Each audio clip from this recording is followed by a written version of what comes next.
Dalam hidup kita sehari-hari, orang ini rajin ke gereja tapi kok setiap hari marah.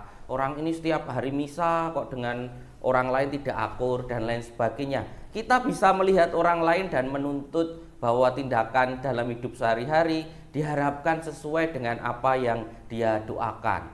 Atau seringkali saya memberikan contoh bagaimana setelah misa, dalam misa itu berbicara soal kasih, tetapi ketika selesai misa keluar di parkiran lama, sudah mulai terjadi pertengkaran dan lain sebagainya. Apa yang didoakan tadi di dalam gereja, rasa-rasanya tidak menyalur, lalu dilakukan dalam hidup sehari-hari. Maka tinggal dalam Kristus dan berbuah itu menjadi sebuah tema yang sungguh dekat bagi kita. Bagaimana kita menyediakan waktu untuk Tuhan sendiri, semakin dekat, semakin mendekatinya, semakin kenal dengan Yesus, semakin tahu sabdanya, semakin tahu soal hal-hal yang berkaitan dengan iman kita. Semoga mulutku bernyanyi dan memuji Engkau dan bibirku bermadah kepadamu. Haleluya. Dalam nama Bapa dan Putra dan Roh Kudus. Amin. Tuhan bersamamu dan bersama rohmu. Pak Romo, Bruder, Suster, Bapak, Ibu, dan saudara-saudari yang terkasih dalam Tuhan, selamat pagi dan berkah dalem. Selamat pagi, berkah dalem. Pagi hari ini kita berkumpul merayakan Ekaristi pada hari Rabu Paskah yang kelima. Kita diajak untuk merenungkan kembali tinggal dalam Kristus dan berbuah. Marilah berdoa. Allah Bapa kami, pemulih dan penyegar hidup, Engkau telah melepaskan kami dari kegelapan. Arahkanlah kiranya hati kami kepadamu, agar kami selalu tinggal dalam terang kebenaran-Mu. Demi Yesus Kristus Putra-Mu Tuhan kami, yang bersatu dengan Dikau dan Roh Kudus, Allah kini dan sepanjang segala masa. Amin. Pembacaan dari Kisah Para Rasul. Sekali peristiwa, beberapa orang datang dari Yudea ke Antioquia dan mengajarkan kepada saudara-saudara di situ, jikalau kamu tidak disunat menurut adat istiadat yang diwariskan oleh Musa, kamu tidak dapat diselamatkan. Tetapi Paulus dan Barnabas dengan keras melawan dan membantah pendapat mereka itu. Akhirnya ditetapkan supaya Paulus dan Barnabas serta beberapa orang lain dari jemaat itu pergi kepada rasul-rasul dan penatua-penatua di Yerusalem untuk membicarakan soal itu. Mereka diantarkan oleh jemaat sampai keluar kota. Lalu mereka berjalan melalui Fenisia dan Samaria, dan di tempat-tempat itu mereka menceritakan pertobatan orang-orang yang tidak mengenal Allah. Hal itu sangat menggembirakan hati saudara-saudara di situ. Setibanya di Yerusalem, mereka disambut oleh jemaat dan oleh rasul-rasul serta penatua-penatua. Lalu mereka menceritakan segala sesuatu yang dilakukan Allah dengan perantaraan mereka. Tetapi beberapa orang dari golongan Farisi yang telah menjadi percaya datang dan berkata, orang-orang bukan Yahudi harus disunat dan diwajibkan untuk menurut hukum Musa. Maka bersidanglah rasul-rasul dan penatua-penatua untuk membicarakan soal itu. Demikianlah sabda Tuhan. Syukur kepada Allah.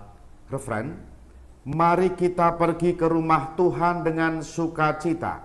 Mari kita pergi ke rumah Tuhan dengan sukacita. Aku bersukacita ketika orang berkata kepadaku, mari kita pergi ke rumah Tuhan. Sekarang kaki kami berdiri di pintu gerbangmu, hai Yerusalem. Mari kita pergi ke rumah Tuhan dengan sukacita. Hai Yerusalem, yang telah didirikan sebagai kota yang bersambung rapat. Kepadamu suku-suku berziarah, yakni suku-suku Tuhan. Mari kita pergi ke rumah Tuhan dengan sukacita. Haleluya, haleluya, haleluya, haleluya, haleluya, haleluya. Tinggallah di dalam aku dan aku di dalam kamu, sabda Tuhan. Barang siapa tinggal di dalam aku, ia berbuah banyak. Haleluya, Haleluya, haleluya. Tuhan bersamamu Dan bersama rohmu. Inilah Injil Yesus Kristus menurut Yohanes. Dimuliakanlah Tuhan.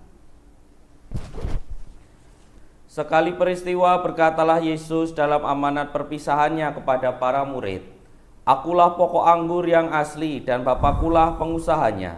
Setiap ranting padaku yang tidak berbuah dipotongnya, dan setiap ranting yang berbuah dibersihkannya, supaya berbuah lebih banyak. Kalian memang sudah bersih karena sabda yang telah kukatakan kepada kalian. Tinggallah dalam aku dan aku dalam kalian.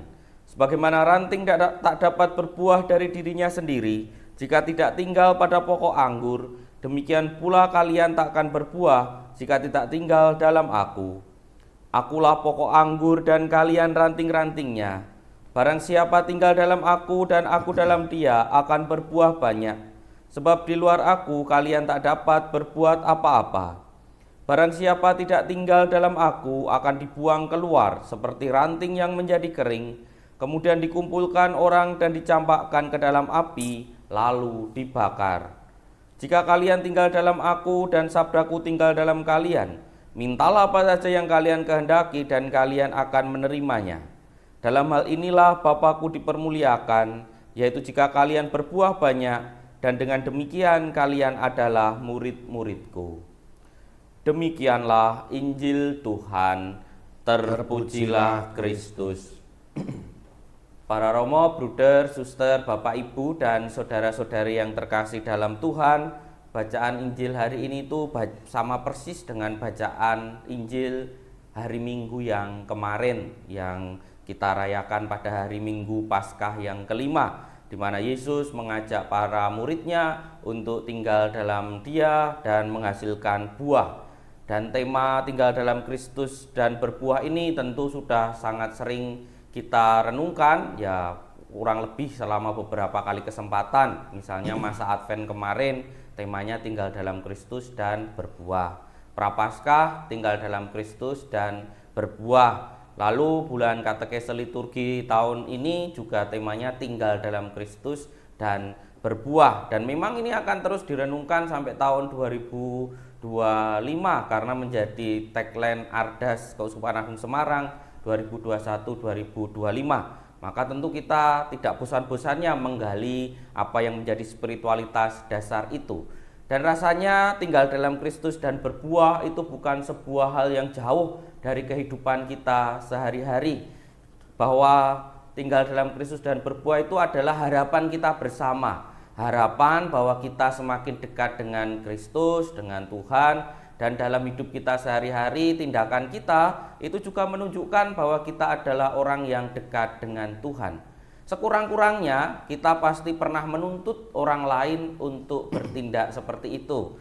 Sebagai contoh ya, ketika saya frater dulu ya ada orang mengatakan, "Kok frater kok seperti itu, frater kok seperti ini." Kadangkala ketika tindakannya tidak sesuai, ada ungkapan seperti itu. Atau dalam hidup kita sehari-hari, orang ini rajin ke gereja tapi kok setiap hari marah. Orang ini setiap hari misa kok dengan orang lain tidak akur dan lain sebagainya. Kita bisa melihat orang lain dan menuntut bahwa tindakan dalam hidup sehari-hari diharapkan sesuai dengan apa yang dia doakan. Atau seringkali saya memberikan contoh bagaimana setelah misa, di dalam misa itu berbicara soal kasih, tetapi ketika selesai misa keluar di parkiran lama sudah mulai terjadi pertengkaran dan lain sebagainya. Apa yang didoakan tadi di dalam gereja rasa-rasanya tidak menyalur lalu dilakukan dalam hidup sehari-hari. Maka tinggal dalam Kristus dan berbuah itu menjadi sebuah tema yang sungguh dekat bagi kita. Bagaimana kita menyediakan waktu untuk Tuhan sendiri, semakin dekat, semakin mendekatinya, semakin kenal dengan Yesus, semakin tahu sabdanya, semakin tahu soal hal-hal yang berkaitan dengan iman kita. Dan akhirnya pengetahuan kita, kedekatan kita dengan Tuhan itu kita wujudkan dalam hidup kita sehari-hari. Bahwa itu semua pernah kita lakukan, minimal kita pernah melihat orang lain begitu atau menuntut orang lain seperti itu. Nah, pertanyaannya, apakah kita juga menuntut diri kita sendiri untuk bertindak seperti itu? Apakah kita juga pernah mempertanyakan diri kita sendiri dengan bertanya, aku sudah cukup dekat dengan Yesus belum ya? Aku sudah menyediakan waktu yang cukup belum ya untuk Tuhan, sehingga semakin kenal dengannya, semakin dekat dengannya. Dan ketika itu sudah kita jawab, kita juga bisa bertanya, sungguhkah apa yang aku doakan, aku ekaristikan, ikut ibadat, itu juga menjadi daya, menjadi semangat untuk kehidupan sehari-hari. Sehingga apa yang kita doakan itu tidak berhenti pada ibadat saja, tetapi juga kita laksanakan dalam hidup sehari-hari. Ketika kita berdoa, Bapa kami untuk mengampuni orang lain, kita pun juga diajak untuk melakukannya, tidak hanya mendoakannya saja. Maka hari ini marilah kita mendalami tema tinggal dalam Kristus dan berbuah itu dengan bertanya pada diri kita masing-masing, sejauh mana kita berupaya semakin mendekati Kristus dan sejauh mana apa yang kita lakukan dalam doa, dalam ibadat dan ekaristi kita sungguh-sungguh kita wujudkan dalam hidup kita sehari-hari. Kita hening sejenak. Tuhan telah bangkit dan menerangi kita yang ditebus dengan darah-Nya. Haleluya. Salam Maria, penuh rahmat, Tuhan sertamu. Terpujilah engkau di antara wanita dan terpujilah buah tubuhmu Yesus. Santa Maria, Bunda Allah, doakanlah kami yang berdosa ini sekarang dan waktu kami mati. Amin. Marilah berdoa. Allah Bapa kami, sumber hidup abadi, rezekilah kami dengan embun roh-Mu agar dapat menghasilkan buah cinta kasih dan kesetiaan, kedamaian dan kejujuran, demi Kristus Tuhan dan pengantara kami. Amin. Terima kasih atas kebersamaan kita pada perayaan Ekaristi pagi hari ini. Sampai jumpa pada perayaan Ekaristi esok hari di channel dan jam yang sama. Dan mari sekarang kita mohon berkat Tuhan.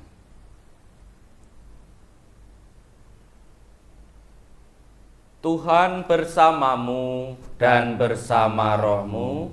Semoga kita semua, keluarga kita, serta niat-niat baik yang telah muncul dalam diri kita senantiasa diberkati oleh Allah yang Maha Kuasa, Bapa dan Putra dan Roh Kudus. Amin. Dengan demikian perayaan Ekaristi sudah selesai. Syukur kepada Allah. Marilah pergi, kita diutus. Amin. Dadah.